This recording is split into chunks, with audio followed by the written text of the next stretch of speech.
वैदिक मान्यता अवतारवाद की है। जैन धर्म की मान्यता तीर्थंकरवाद की है। अवतार और तीर्थंकर की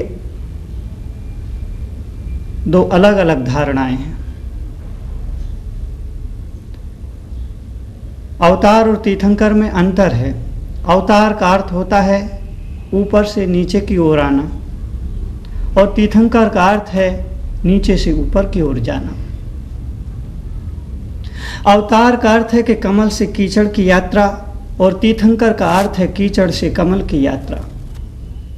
अवतार का अर्थ है मैं एक हूँ और अब बहुत रूप में हो जाऊं।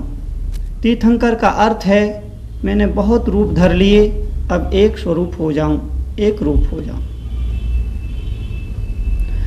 दो अलग अलग दर्शनों की दो अलग अलग मान्यताएं हैं, लेकिन यहाँ मान्यताएं अभिष्ट नहीं हैं। यहाँ केवल इस पौराणिक कथा का कथ्य समझना, इसके भीतर जो भाव निहित है केवल उसे समझना।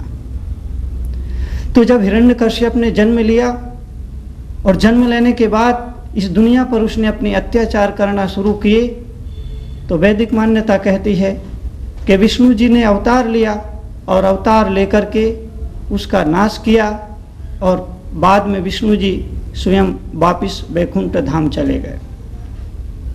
इसके थोड़े समय ही बाद बलि ने जन्म ले लिया और बलि ने जन्म लेने के बाद फिर लोगों को सताना शुरू कर दिया, लोगों को पीड़ा पहुंचाना शुरू कर दी, लोगों को तड़फाना शुरू कर दिया। तो विष्णु जी ने पुनः वामन रूप में अवतार लिया और वामन रूप में अवतार लेने के बाद बलि को पाताल भेज दिया और स्वयं वैकुंठ धाम चले गए। कुछ समय अंतराल के बाद रावण इस पृथ्वी पर जन्मा और रावण ने भी अपनी शक्ति का दुरुपयोग करना शुरू कर दिया, अपने अधिकारों का दुरुपयोग करना शुरू कर दिया और शक्ति और अधिकारों का दुरुपयोग करके इस पृथ्वी को उत्पीड़ित करने लग गया। तो रावण के विनाश के लिए, रावण के अत्याचारों से मुक्ति दिलाने के लिए श्री राम को अवतरित होना पड़ा और श्री राम ने अवतरित होकर के रावण का विनाश किया, रावण को निपटाया और निपटाने के बाद स्वयं अपने वैकुंठ धाम में चले गए।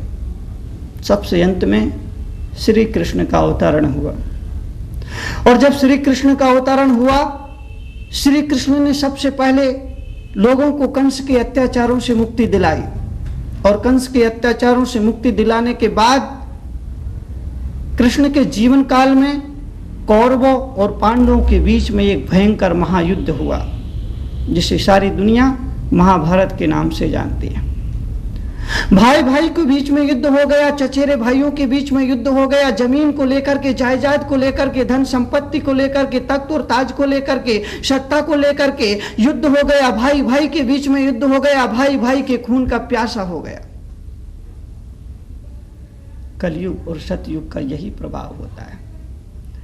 कलयुग पूरी तरह से कलयुग कभी नहीं होता है और सतयुग पूरी तरह से सतयुग कभी नहीं होता है। ध्यान रखना, सतयुग में भी कुछ ना कुछ कलयुग का अंश हुआ करता है और कलयुग में भी कुछ ना कुछ सतयुग का अंश हुआ करता है। अगर आप मानते हैं कि राम का समय सतयुग था, राम का समय सतयुग था और अयोध्या में सतयुग का वास था और लंका में कलयुग का वास था, तो उस अयोध्या में भी मंथरा थी, कैकेयी थी, जो कलयुग का दर्शन करा रही थी।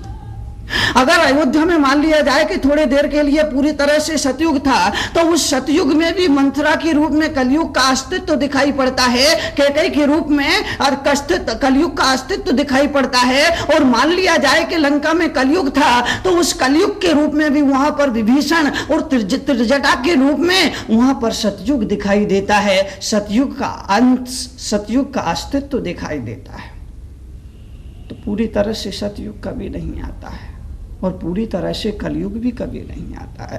कलयुग में भी सतयुग का अंश हुआ करता है और सतयुग में भी कलयुग का अंश हुआ करता है। तो कंस आ गया, कंस के अत्याचारों से मुक्ति दिलाने के लिए श्री कृष्ण ने काम किया और काम करने के बाद जब आराम करने का समय आया, विश्राम करने का समय आया, तो भाई भाई के बीच में युद्ध हो गया, कौरव और पांडवों के बीच में युद्ध हो गया। और युद्ध इतना भयंकर कि भाई भाई आपस में कट मरे, भाई भाई आपस में लड़ मरे और कौरव और पांडवों का विनाश हो गया। यहां तक कि यादव भी निश्शेष हो गए।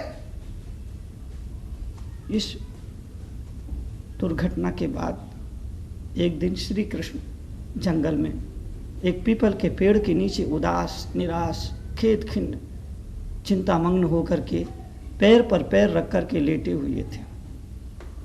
चिंता मंगने थे, पैर पर पैर रख करके लेटे हुए थे, आराम कर रहे थे, सोए हुए थे कि किसी शिकारी ने हिरण समझ करके उन पर तीर छोड़ दिया। वो तीर श्री कृष्ण के पैर में लगता है और पैर में लगने के बाद उनके मुख से एक आह निकलती है। आसपास कोई नहीं था, केवल उनका सारथी था। सारथी ने देखा कि श्री कृष्ण का अंतिम समय है, श्री कृष्ण की अब मृत्यु होने वाली है। तो सारथी ने कहा कि प्रभु, आप कोई संदेश जो दुनिया को देना चाहते हैं मुझे दे दीजिए, आपका संदेश मैं दुनिया को पहुंचा दूंगा, लोगों तक पहुंचा दूंगा। तो श्री कृष्ण ने कहा, अब मैं बहुत थक चुका हूं और अब मैं इस दुनिया में अवतार नहीं लूंगा। संदेश तो मैंने पहले ही गीता में दे दिया है, उद्धरेत आत्मना आत्मानम, खुद का उद्धार खुद करें। श्री कृष्ण ने अंतिम वक्तव्य कहा, श्री कृष्ण ने अंतिम सूत्र कहा, श्री कृष्ण ने अंतिम संदेश कहा कि उद्धरेत आत्मना आत्मानम। अब कलयुग का प्रभाव है और कलयुग में व्यक्ति को अपना उद्धार खुद को ही खुद का उद्धार करना पड़ेगा।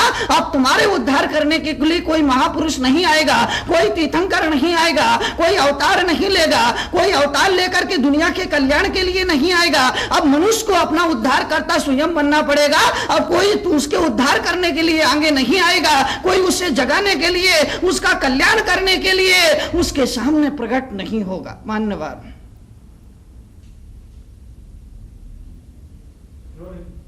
उद्धरेत आत्मना आत्मानम। अब मनुष्य को अपना उद्धार खुद करना होगा। अपदीपो भवा, अपना दिया खुद बनना होगा। दूसरों की रोशनी तुम्हारे काम नहीं आएगी, दूसरों का प्रकाश तुम्हारे काम नहीं आएगा, खुद में ही एक रोशनी पैदा करना पड़ेगी। मैं तुमसे कहता हूं, रावण आया तो उसके अत्याचारों से मुक्ति दिलाने के लिए राम आ गए, कंस आया तो उसके अत्याचारों से मुक्ति दिलाने के लिए श्री कृष्ण आ गए, अंगुलीमाल और अर्जुन माली आया तो उसके उद्धार करने के लिए बुद्ध और महावीर आ गए।